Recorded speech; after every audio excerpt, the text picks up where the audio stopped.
Hello ma'am, scalp ಇಚ್ಚಿಂಗಿಗೆ solution ಹೇಳಿ ಅಂತ. So scalp itching ನಿಮಗೆ ತುಂಬ ಕಾರಣಗಳಿಂದ ಬಂದಿರ್ಬೋದು.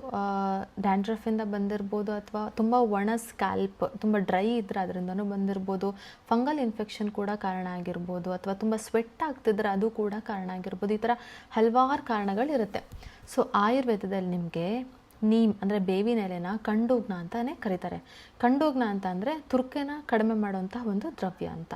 ಸೊ ನೀವು ಇದನ್ನು ಯೂಸ್ ಮಾಡ್ಬೋದು. ಹೇಗೆ ಅಂತಂದರೆ, ಫಸ್ಟ್ ನೀವು ನಾರ್ಮಲ್ ಕೊಕೊನಟ್ ಆಯಿಲ್ ಅಥವಾ ಭೃಂಗರಾಜ್ ಆಯಿಲ್ನ ಅಪ್ಲೈ ಮಾಡ್ಕೊಳ್ಳಿ. ಅದಾದ್ರ ಮೇಲೆ ಈ ಬೇವಿನೆಲ್ಲ ಚೆನ್ನಾಗಿ ಕುದಿಸ್ಬಿಟ್ಟು ಅದನ್ನು ತಣ್ಣಗಾಗಿ ಬಿಟ್ಬಿಡಿ. ಅದಾದ್ರ ಮೇಲೆ ಏನು ಮಾಡಿ ಅಂದರೆ, ತಲೆಗೆ ಸ್ಕ್ಯಾಲ್ಪಿಗೆ ಅದನ್ನು ಹಚ್ಬಿಟ್ಟು ಚೆನ್ನಾಗಿ ಮಸಾಜ್ ಮಾಡಿ, ಮೈಲ್ಡಾಗಿ ಮಸಾಜ್ ಮಾಡಿ. ಅದಾದಮೇಲೆ ಒಂದು ಹಾಫ್ ಆನ್ ಅವರ್ ಅಥವಾ 15 ಮಿನಿಟ್ಸ್ ಬಿಟ್ಟು ವಾಶ್ ಮಾಡಿಕೊಂಡ್ರೆ ಸಾಕು. ಅದಾದಮೇಲೆ ನೀವು ಮೈಲ್ಡ್ ಯಾವುದಾದ್ರೂ ಹರ್ಬಲ್ ಶಾಂಪೂನ ಯೂಸ್ ಮಾಡ್ಕೊಳ್ಬೋದು. ಇದನ್ನು ವಾರಕ್ಕೆ ಒಂದು 2 ಸಲನಾದರೂ ಮಾಡ್ಕೊಳ್ಳಿ. ಆಮೇಲೆ ತುಂಬ ಕೆಮಿಕಲ್ ಇರುವಂತಹ ಯಾವುದೇ ಶಾಂಪೂನ ಯೂಸ್ ಮಾಡೋಕ್ಕೆ ಹೋಗಬೇಡಿ. ಉಗುರಲ್ಲಿ ತುಂಬ ಇರಿಟೇಟ್ ಮಾಡೋವಂಥದ್ದನ್ನು ಮಾಡೋಕ್ಕೆ ಹೋಗಬೇಡಿ.